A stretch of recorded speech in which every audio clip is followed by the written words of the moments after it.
Hello everyone, welcome to the part 3 of chapter 2 that is biological classification। तो आज हम जितने भी किंगडम क्लासिफिकेशन थी वो सब कंप्लीट करेंगे, जैसे 2 kingdom classification, 3 kingdom, 4 kingdom, 5 kingdom and 6 kingdom, जिसको 3 डोमेन्स ऑफ लाइफ भी बोला जाता है। अगर आपने पिछली एमसीक्यूज़ की वीडियो देखी होगी तो उसमें डोमेन का मैंने आपको मीनिंग बताया था। जो डोमेन होता है उसका मतलब होता है सुपर किंगडम, मतलब किंगडम से भी सुप्रीम है ये, उसको क्या बोल देते हैं हम, सुपर किंगडम। बट जो मोस्ट एक्सेप्टेबल है that is 5 kingdom classification. Alright, so let's get started. So ये पिक्चर में आप देख सकते हो, this is the kingdom Monera, this is Protista, fungi, plant, animal. तो नीचे बहुत ही सिंपल ऑर्गेनिज्म मिलेंगे, जैसे जैसे आप आगे चलोगे टुवर्ड द एनिमल, कॉम्प्लेक्सिटी जो होगी वो इंक्रीज करती चलेगी। ठीक है, तो आज हम फर्स्ट ऑफ ऑल क्लासिफिकेशन देखेंगे। ये टेबल हम एक बार लास्ट में रिवाइज करेंगे। तो फर्स्ट ऑफ ऑल हम स्टार्ट करेंगे 2 किंगडम क्लासिफिकेशन से। इसका ईयर इतना इम्पॉर्टेंट नहीं है, but you have to remember the year of 5 kingdom classification only. तो 2 किंगडम क्लासिफिकेशन किसने दिया था? लीनियस ने। ऑलराइट, तो लीनियस ने क्या बोला कि देयर आर 2 किंगडम्स, एक होता है किंगडम प्लांटी, एक होता है किंगडम एनिमेलिया। ठीक है, प्लांटी के अंदर जितने भी प्लांट्स हैं वो सारे आ जाएंगे, एनिमेलिया में जितने भी एनिमल्स हैं वो सारे इंक्लूड हो जाएंगे। ऑलराइट, यहाँ पे आप पिक्चर के थ्रू इसको याद रख पाओगे, दैट इज़ प्लांटी में जितने भी प्लांट्स हैं एंड एनिमेलिया में जितने भी एनिमल्स हैं सारे इंक्लूड कर दिए गए। तो कौन सा बेसिक करेक्टर था जो लीनियस ने लिया? तो उन्होंने डिफ्रेंशिएट करा on the basis of cell wall. जो सेल वॉल था वो मेन कैरेक्टर लिया, बाकी कैरेक्टर भी थे, बट जो सेल वॉल था that was the vital one. ठीक है, तो अब कुछ कैरेक्टर देख लेते हैं प्लांट और एनिमल, बिकॉज 2 ही किंगडम लिए हैं, दैट इज़ किंगडम प्लांटे और किंगडम एनिमेलिया। तो अब सेल वॉल देखें, तो प्लांट सेल में सेल वॉल जो होती है वो प्रेजेंट होती है, बट एनिमल के केस में एब्सेंट। फिर उसके बाद इनऑर्गेनिक क्रिस्टल देखें तो प्लांट में प्रेजेंट, एनिमल में एब्सेंट। वैक्यूल अगर देखें, वैक्यूल तो बहुत सेंटर में प्रेजेंट होता है प्लांट सेल के और बहुत लार्ज होता है साइज़ में, बट एनिमल के केस में देखें तो छोटे छोटे वैक्यूल प्रेजेंट होते हैं, बट वो लार्ज वैक्यूल प्रेजेंट नहीं होता। Then comes to the unlimited growth points. तो प्लांट्स के केस में अनलिमिटेड ग्रोथ होती है, बट एनिमल्स के केस में एक टाइम पे वो पॉज हो जाती है। ठीक है, देन फिफ्थ क्लोरोफिल प्रेजेंट। तो क्लोरोफिल क्यों रिक्वायर्ड होता है? For the manufacturing of food. और कौन सी प्रोसेस रहती है? That is photosynthesis. ठीक है, उसकी हेल्प से क्लोरोफिल जो है वो फूड सिंथेसाइज करता है। बट एनिमल के केस में क्या होता है? ये एब्सेंट होती है, बिकॉज एनिमल तो कंज्यूमर है ना। And then autotrophic mode of nutrition in case of the plant. Autotrophic मतलब खुद प्रिपेयर करते हैं food, and heterotrophic in case of the animal. Animal मतलब they are dependent on the other organism, basically plant, या अगर omnivores है तो also eat chicken and all. ठीक है, देन सेवेंथ पॉइंट, ये बहुत इंपॉर्टेंट है, reserve food material in case of the plant क्या रहता है हमारा? स्टार्च। बट एनिमल के केस में क्या बन जाता है? Glycogen. Next comes to the response to stimuli. For example एक प्लांट है, यहाँ पे एक ह्यूमन बीइंग है। ठीक है, ये ह्यूमन बीइंग बहुत फनी है I know, but still you have to assume that this is a human being. मैंने इसके फ्रंट में एनिमल जो कि ह्यूमन है, इसके फ्रंट में मैंने एक क्या करा, फ्लेम लगा दी। फ्लेम मतलब हीट प्रोवाइड करी, तो ऑब्वियसली इसका जो रिस्पॉन्स होगा that will be quick. For example मैंने बहुत फ्राइंग पैन लिया है, एक बहुत गर्म है वो मैंने इसके हाथ के साथ लगा दिया, तो एकदम से हाथ पीछे करेगा जो एनिमल के केस में है। बट अगर मैं प्लांट की बात करूँ तो मैंने अगर यहाँ पे हीट दे भी दी तो देर इज़ नो रिस्पॉन्स, अगर रिस्पॉन्स हुआ भी तो बहुत स्लो होगा।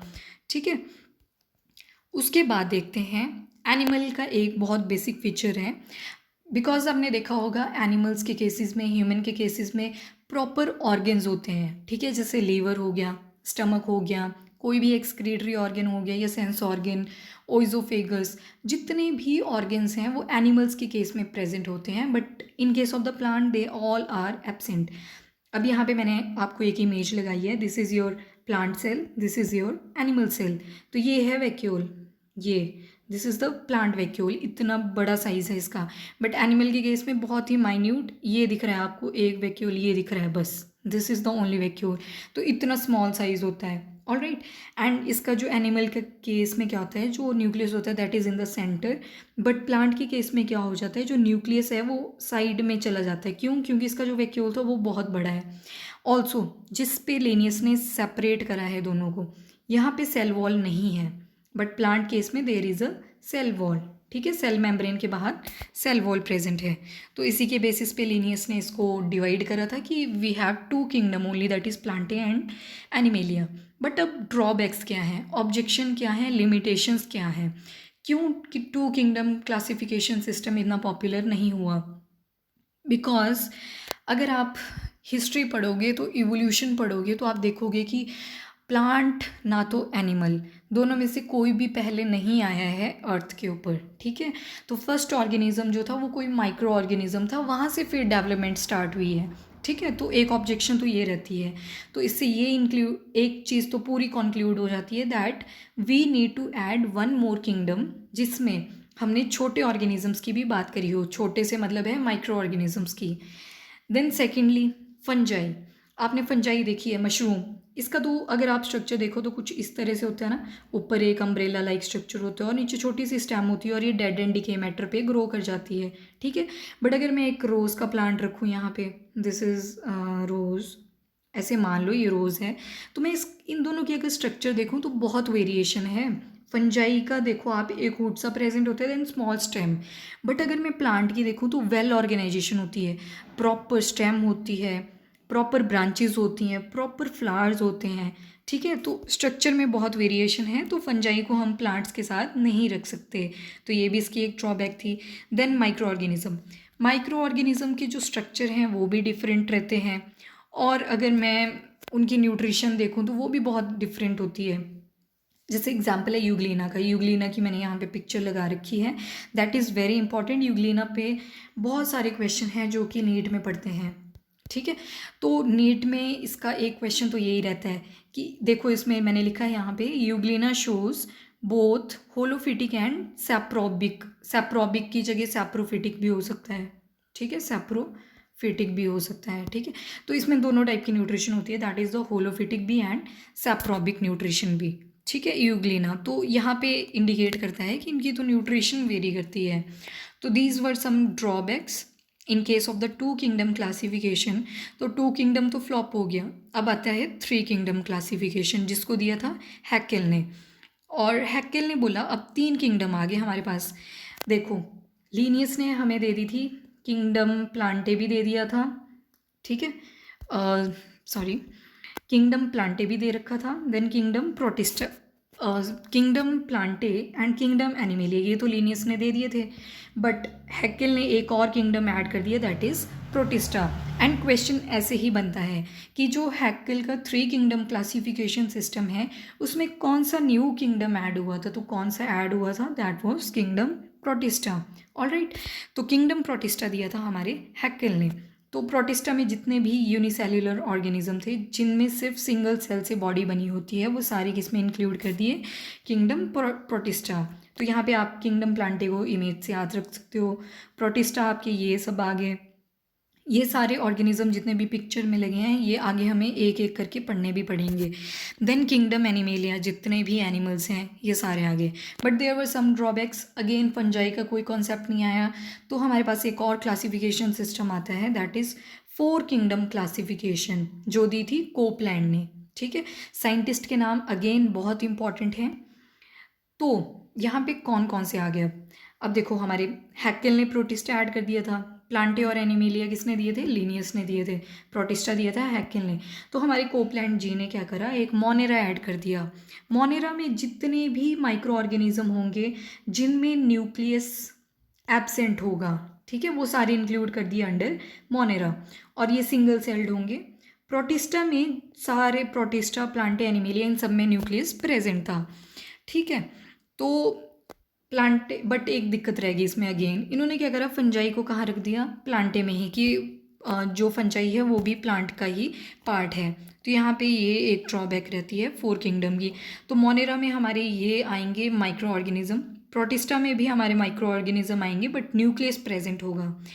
प्लांटे में हमारे प्लांट्स आ जाएंगे बट फंजाई भी इसी में इंक्लूडेड है। देन एनिमेलिया में जितने भी एनिमल्स हैं सारे इंक्लूड हैं।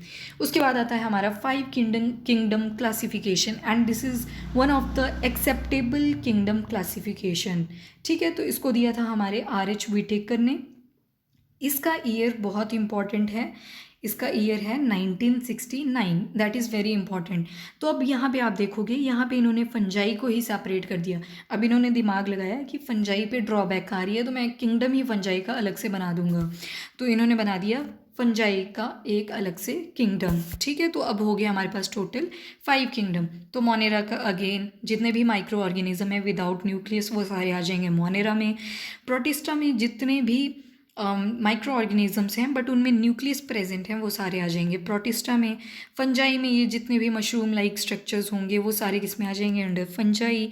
एंड देन प्लांटे में देखें तो प्लांट्स आ जाएंगे, एनिमेलिया में देखें तो एनिमल आ जाएंगे। ये ड्रॉबैक्स तो 5 किंगडम की भी थी। तो उसके बाद हमारे पास 6 किंगडम क्लासिफिकेशन आया था, बट जो हम करेंटली यूज़ कर रहे हैं that is the 5 kingdom classification.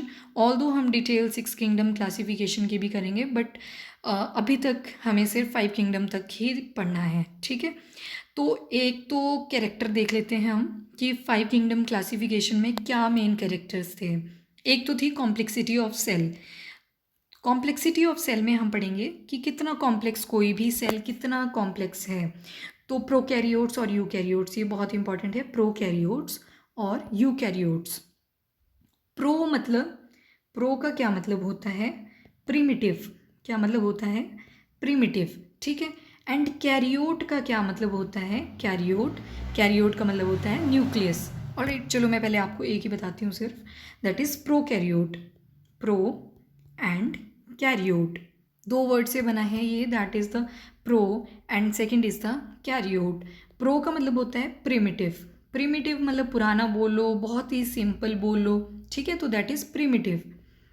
And कैरियोट होता है हमारा न्यूक्लियस। क्या होता है, न्यूक्लियस।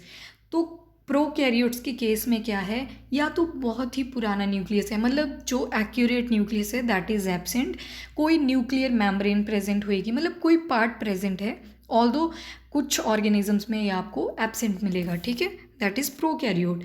अब मैं अगर बात करूँ यूकैरियोट की, तो जहाँ भी ये सुफिक्स यू लगा होता है, एक तो ये पहले आप क्लियर कर लो। तो यू का मतलब होता है ट्रू, जब भी ई यू आएगा दैट विल बी ट्रू। ठीक है, एंड कैरियोट का क्या मतलब हो गया, अगेन न्यूक्लियस। तो मतलब जो भी ऑर्गेनिज्म है उनमें क्या प्रेजेंट है, न्यूक्लियस। ठीक है, सेकंड आता है complexity of organism. Unicellular, uni का मतलब वन, मल्टी सेल्युलर मतलब मोर देन वन। जैसे ह्यूमन बीइंग है दैट इज मल्टी सेल्युलर, और अगर मैं सिर्फ अमीबा की बात करूँ दैट इज यूनिसेल्युलर। ठीक है, then mode of nutrition, it can be autotrophic. Autotrophic मतलब जो खुद अपना फूड प्रिपेयर करेंगे, एंड हिट्रोट्रॉफिक मतलब जो दूसरों पे डिपेंड रहेंगे। ठीक है, सैप्रोफिटिक भी हो सकती है जो डेड एंड डिके मैटर पे, या सैप्रोबिक भी बोलते हैं जिसको। ठीक है, एंड होलोजोइक भी हो सकती है, कोई भी न्यूट्रिशन हो सकती है। Then major ecological role, ecology में क्या रोल है, तो प्रोड्यूसर में हमारे आ जाएंगे जितने भी प्लांट्स हैं। ऑलराइट, डिकम्पोजर जो डिकम्पोज कर देते हैं मटेरियल को, जैसे हमारे माइक्रो ऑर्गेनिजम्स आ जाएंगे। फिर कंज्यूमर भी होते हैं, कंज्यूमर में जैसे ह्यूमन बींग्स आ गए या एनिमल्स बोल लो। ठीक है, तो वो आ जाएंगे अंडर कंज्यूमर। अब ये टेबल आपको याद करने के लिए इजी है। जैसे मैंने बोला कितने किंगडम क्लासिफिकेशन थी, 2 kingdom, 3 kingdom, 4 kingdom, 5 kingdom and 6 kingdom. 6 kingdom को बोला जाता है 3 डोमेन्स ऑफ लाइफ। अब मैं फाउंडर्स के नेम बोलूँ तो ये सारे किसके हैं, फाउंडर के नेम। 2 किंगडम दिया था हमारे लिनियस ने, 3 किंगडम दिया था हैकेल ने, 4 किंगडम दिया था कोपलैंड ने, एंड 5 किंगडम दिया था R.H. विटेकर ने, एंड 3 डोमेन्स ऑफ लाइफ ये 6 किंगडम को दिया था कार्ल वूज ने। ठीक है, उसके बाद हमें देखने हैं मेन कैरेक्टर्स। मेन कैरेक्टर्स कैसे देखेंगे, जो लीनियस थे उन्होंने करी थी सेल वॉल। ठीक है, 3 किंगडम वाला जो था वो सेल्युलर लेवल पे था, क्योंकि प्रोटिस्टा जो था वो यूनिसेल्युलर था, बाकी आगे सारे मल्टी सेल्युलर। उसके बाद कोपलैंड ने दिया था वो न्यूक्लियर स्ट्रक्चर पे दे दिया था। ठीक है, कि मोनेरा जो होगा उसमें उतने माइक्रो ऑर्गेनिज्म आएंगे जिनमें न्यूक्लियस एब्सेंट होगा या तो बहुत ही प्रिमिटिव होगा। ठीक है, एंड R.H. विटेकर आए, उन्होंने फंजाई को सेपरेट कर दिया, और ये कुछ कैरेक्टर्स थे। और 6 किंगडम का हम एक अलग से वीडियो लेक्चर लेंगे, उसमें हम पूरी डिटेल में करेंगे। और ये किंगडम कौन कौन से इंक्लूडेड थे that is also easy to memorise now. Video को पॉज करके आप इसका स्क्रीनशॉट भी ले सकते हो और इसको याद रखना है। ठीक है, ये आगे बिल्कुल। अब हम क्या करेंगे, जैसे हम चलेंगे from the primitive one, Monera से चलेंगे। पहले हम किंगडम मोनेरा पढ़ेंगे पूरा डिटेल में, देन मोनेरा के बाद हम पढ़ेंगे हमारा प्रोटिस्टा, प्रोटिस्टा के बाद फंजाई, फंजाई के बाद Plantae and then finally Animalia. और लास्ट में हम पढ़ेंगे 6 किंगडम क्लासिफिकेशन या जिसको 3 डोमेन्स ऑफ लाइफ भी बोला जाता है। आई होप आपको वीडियो पसंद आया होगा। इसमें मैंने जितनी भी एनसीईआरटी या रेफरेंस बुक्स होती हैं वो सारी डिटेल्स ऐड कर दी हैं। तो अगर आपको वीडियो पसंद आए तो चैनल को सब्सक्राइब ज़रूर करें एंड वीडियो को लाइक एंड शेयर भी करें। थैंक यू, मिलते हैं नेक्स्ट लेक्चर में। तब तक के लिए इसको जितना हो सके रिवाइज़ करो। Alright, thank you.